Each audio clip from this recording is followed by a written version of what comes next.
Welcome to People and Grading in Google Classroom. In this session, I'm going to take you through the People and Grades sections of Google Classroom. So I'm going to start with People.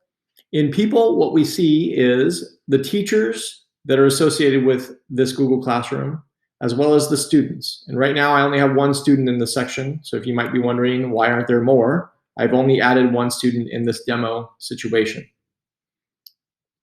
So under teachers, you can add co-teachers. So if I clicked on invite teachers, I can invite other teachers as well. So if I type in Julie Garcia as my co-teacher and select that, she would become a co-teacher. When I select her, it also gives me an option to invite her, remove her, and below, once she accepts the invite, I can also make her an owner. So I can switch ownership if we wanted to switch ownership over to Julie instead of it being me. So that would be a case of like, maybe there's a substitute that comes in and it's a long-term sub for you and they're gonna take over the class. Or maybe it's the beginning of the year and you've already set your classroom, your Google Classroom up, and now your schedule has switched. And you can turn that ownership over to another teacher. And the other part of the teacher section that's important is co-teachers. So when I say co-teachers, it could be somebody who is co-planning with you. It could be a special ed teacher that's in your classroom that works with several students and you guys co-plan in that way. It could be somebody who is, you're co-planning the sixth grade science classes together. You teach sixth grade science, both of you do, but you also maybe do things a little bit differently. And so you're sharing with each other your classes so that you can see what you're putting in there. So there's a wide range of reasons why you would use teachers section for co-teachers or having other people in your section. Or maybe it's you want to ask a colleague, hey, can you share your classroom with me? So you can kind of see what they're doing and vice versa. They can see what you're doing and you guys can share lessons that way too. Just a great way to collaborate. The student section down here, we can, there is a feature to invite students. Now in San Diego Unified, students don't have email, so they would never get an email notification. The only way they would see that is if in their classes, so I'll show you guys an example of this. In their classes, if something was, if you were invited, it would say accept or decline. So only if they have other Google Classrooms that they're going into and they regularly go into this section, would they see that invite from you if we're talking about a teacher posting an invite to their students. Now with this feature, if you type in the student's name, it's going to pop up in there. So you could, essentially invite all of your students. It's just, it's kind of like a shot in the dark, right? You're hoping that they go into Google Classroom and find it. Really the way you want them to add the class is by going into your stream and looking at the class code here.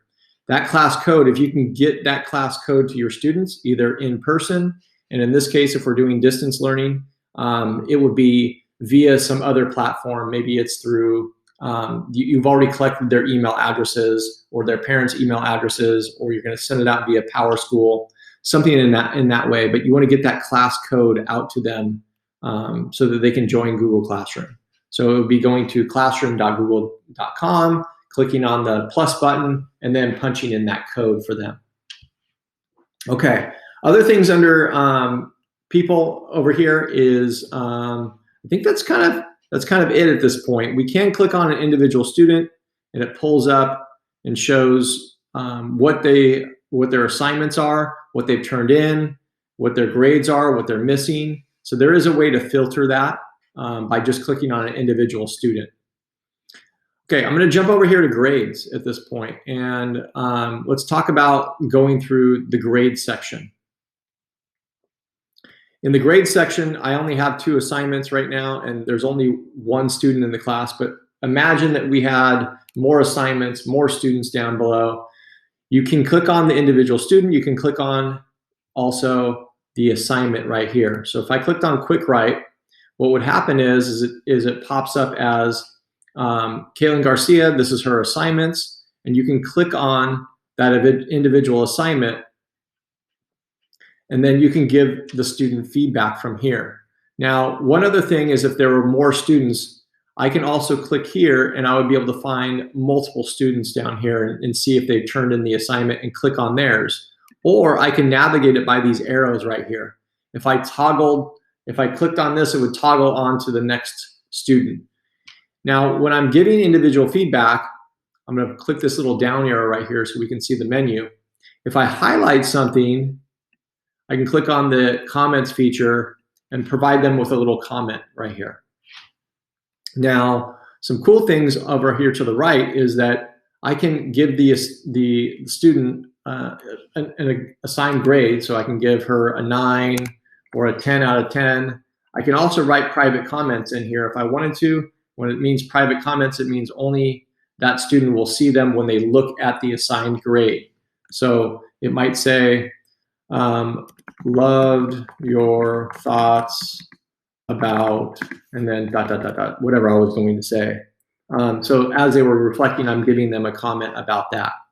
Now imagine that I maybe gave them right now a 5 out of 10, but I regularly do this. I give students an opportunity to turn it back in.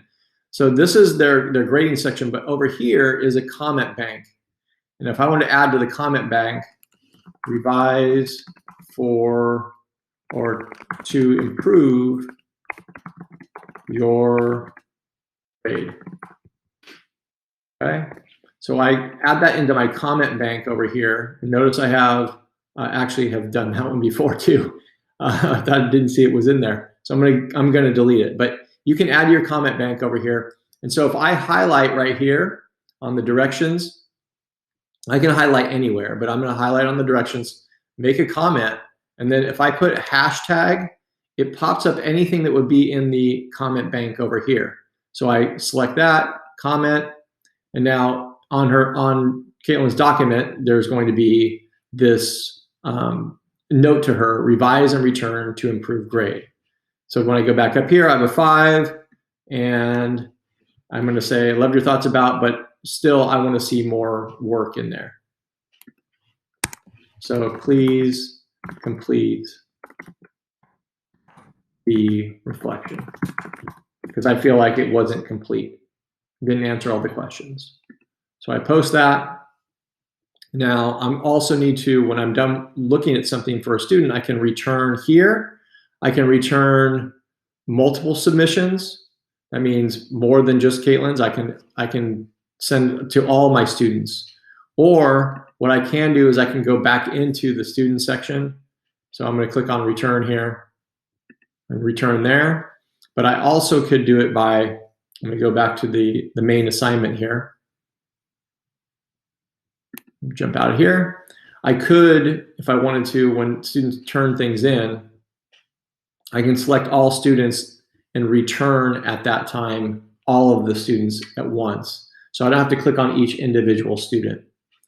Okay, other things with grading I want to point out over here is that for each assignment, you can, now I want to talk a little bit about gradebook, I should say, before we go any further.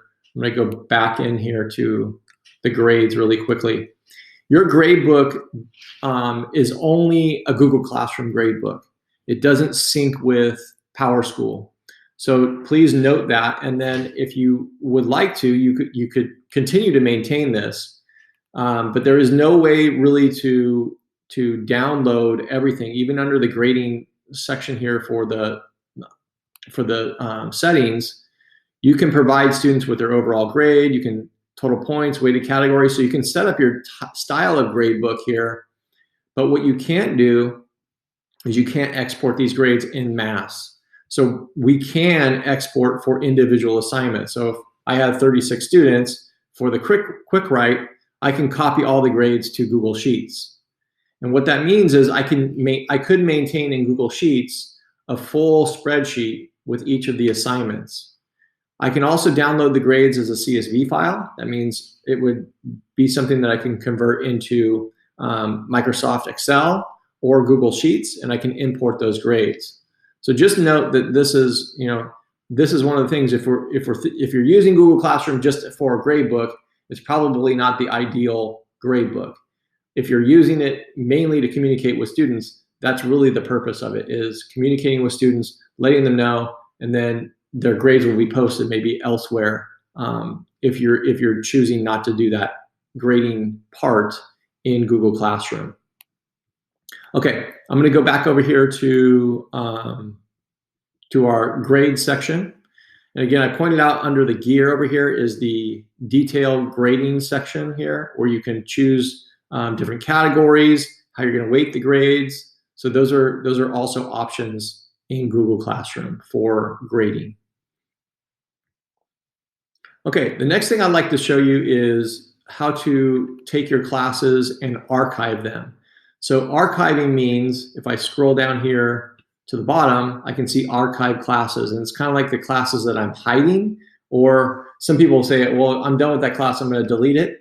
Actually, Google Classroom doesn't, you don't have to delete classes. When you archive them, you are essentially deleting them in a way, but they're not going away forever, because I might want to bring this class back up for the next year, or I might want to reuse posts. That means when I'm creating assignments in my new classes, I can even use from the archive classes things I've posted in the past. So this is where classes are archived. You can see way down here under the 3 little bars there. We scroll down and we see archive classes. Now, in my classes here, if I want to archive, I click on the 3 little dots, and then I would click on archive, and then it would go into that group. I can also go into the archive classes and bring them back into my main classes. Other things to think about with this, you can copy classes. So you could duplicate this class and imagine that next year you want to use the same class, but you have all new students, and you can take a copy of this class, and all the assignments would be in draft form, and you would then release them as you decide to, or edit them and then assign those assignments or posts or whatever it is that you have in that classroom from the year before. So that's a great way of not having to always redo everything in a new Google Classroom. Okay, that was people and grading, and also archiving classes.